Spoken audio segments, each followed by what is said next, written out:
ज्या घरात मांजर पिल्ले घालते त्या घरात काय होतं? एकदा नक्की बघा. मांजर प्रत्येक घरात जाते त्या घरात माणूस राहत असतो जिथे मांजर हे जातच असते. मित्रांनो, तुम्हाला ही गोष्ट माहीत आहे का की जर तुमच्या घरात मांजर येत असेल आणि सारखी ती येत राहत असेल तर ती या गोष्टीचं काय संकेत असतं, आणि जर तुमच्या घराच्या आजूबाजूला मांजर रडत असेल तर या गोष्टीचा काय संकेत असतो, आणि जर मांजर तुमच्या घरामध्ये तिच्या पिल्लांना जन्म देत असेल तर या गोष्टीचा काय संकेत असतो, हे आज आपण जाणून घेणार आहोत. तुम्ही कोणत्याही शुभकार्यासाठी जात असाल आणि जर तुम्हाला मांजर आणि भी जात असेल तर असं काय संकेत असतो? मित्रांनो, मांजर एक मांसाहारी स्तनधारित प्राणी आहे. हिची ऐकण्याची आणि बाजू घेण्याची शक्ती प्रखर आहे. मांजर कमी उजेडामध्ये म्हणजेच रात्री सुद्धा पाहू शकते. जवळजवळ 9.5 वर्षापासून मांजर मनुष्यासोबत आहे. तिचा जीवनकाळ जवळ 15 वर्षाचा असतो. भगवान श्रीहरी विष्णू म्हणतात, ज्या घरामध्ये मांजरीच्या पिलांना जन्म देते अशा घरांमध्ये माता लक्ष्मीचे आगमन होते. परंतु हे किती सत्य आहे हे आज आपण जाणून घेणार आहोत.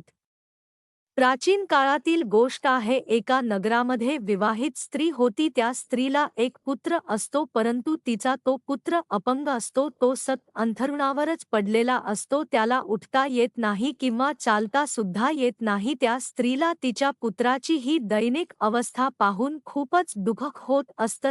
तिला हितशीलता असायची की तिच्या पुत्राचं काय होणार आहे. मित्रांनो, जेव्हा त्या मुलाला 1 वर्ष पूर्ण झाले तेव्हा त्या स्त्रीला आणखीन एक पुत्र होतो, परंतु तिचा तो दुसरा पुत्र सुद्धा पूर्णपणे अपंग असतो. तो सुद्धा त्या स्त्रीचा पहिला पुत्राप्रमाणेच अपंग असतो. त्याला अंथरुणातून उठता येत नाही किंवा चालता सुद्धा येत नाही. आता त्या स्त्रीला आणखीनच चिंता सताव लागलेली असते.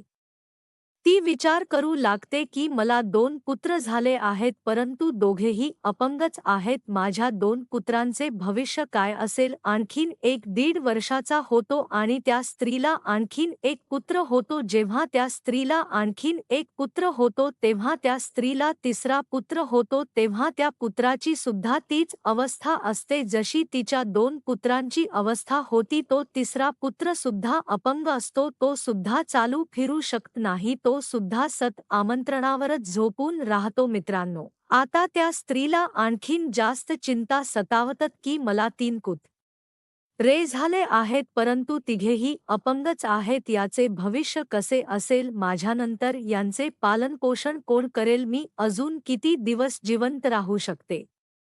जोपर्यंत मी जिवंत आहे तोपर्यंत मी यांचं पालनपोषण करू शकते, परंतु माझ्यानंतर नात्यांचे पालन पोषील यांची काळजी कोण घेणार आहे? मी गेल्यानंतर त्यांचं काय होईल? ही चिंता त्या स्त्रीला सतावत असते. मित्रांनो, आता आणखीन 1-2 वर्ष जातात आणि त्या स्त्रीला आणखीन एक पुत्र होतो. मित्रांनो, चौथा पुत्र सुद्धा अपंग असतो. तो चौथा पुत्र सुद्धा त्या 3 पुत्राप्रमाणे स्वतंत्र नाव पडून राहिलेला असतो. तो सुद्धा फोटो चालू शकत नाही. मित्रांना तर त्या स्त्रीला आणखीन जास्त चिंता सतावू लागली की माझा विचार करू लागली की माझ्या गर्भातून नेहमी अपंग पुत्रांचा जन्म का होतो? माझ्या गर्भामध्ये नक्कीच काहीतरी दोष आहे. माझा गर्भच खराब आहे. हाच विचार करून ती स्त्रिया आणखीन दुखी होते आणि आणखीन 1-2 वर्षानंतर तिला 5वा पुत्र होतो.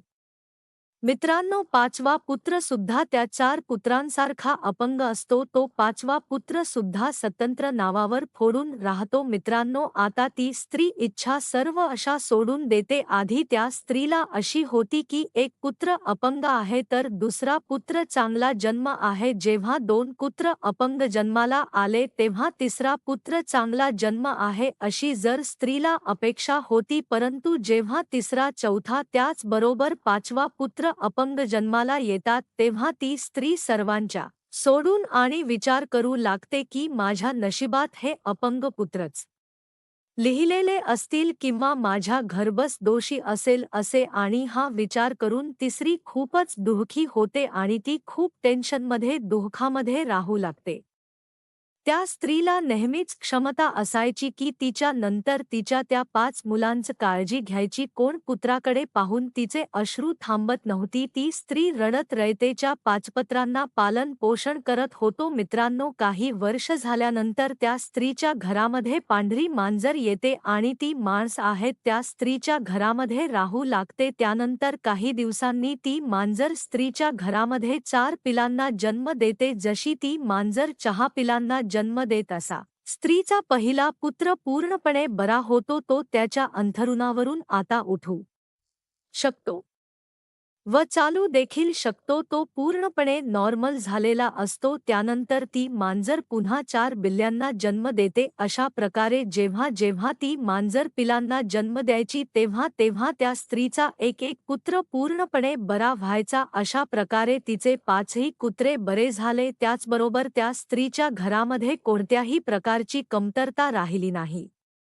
शास्त्रांमध्ये असं म्हटलं जातं की ज्या घरामध्ये मांजर तिच्या पिलांना जन्म देते त्या घरांमध्ये माता लक्ष्मीची जलद गतीने आगमन होते. त्या घरामध्ये समृद्धी एवढ्या प्रमाणात येते की त्या घरातील लोक आकस्मिक धनसंपत्ती पाहून शक्य होतात. मित्रांनो, ज्या घरांमध्ये मांजर त्याच्या पिल्लांना जन्म देते त्या घरामध्ये खूप सुखसमृद्धी मोठ्या प्रमाणात येतात. मित्रांनो, निसर्गाद्वारे व्यक्तीला अनेक प्रकारचे संकेता मिळत असतात. त्याला प्राणी, झाडे, वनस्पती यांच्याद्वारे संकेत मिळतात. हे चिन्ह समजून घेतल्यास एखादी व्यक्ती आपले भविष्य घडवू शकते आणि त्याचे नशीब देखील बदलू शकते. या चिन्हाद्वारे त्यांच्यासोबत कोणतीही अशी घटना घडणार आहे या गोष्टी त्यांना आधीच संकेत मिळतात. हे संकेत जर एखाद्या व्यक्तीला समजले तर त्याला त्याच्या येणाऱ्या काळाबद्दल आधीच कळवू शकते आणि भविष्यात एखादी अशुभ घटना घडणार असेल तर तो देखील तो टाळू शकतो.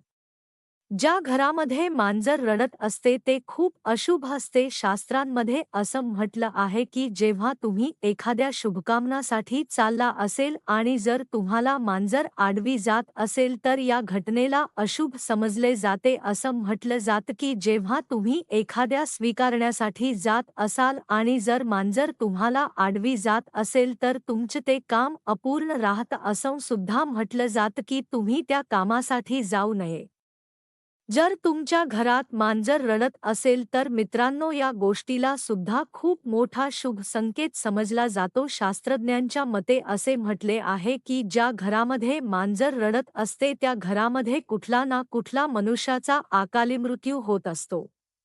मित्रांनो, जर तुम्हाला मध्यरात्री मांजरी दिसत असेल तर या गोष्टीला सुद्धा खूप मोठे अशोक समाजाचे असे म्हटले जाते की ज्या व्यक्तीला मध्यरात्री मांजर दिसत आहे तर अशा व्यक्तीचे भविष्य भाग्य त्याच्यावर असतं. आणि दुसरी गोष्ट ही सुद्धा आहे की ज्या घरामध्ये मांजरीच्या पिलांना जन्म देते त्या घरामध्ये माता लक्ष्मीचा वास होतो.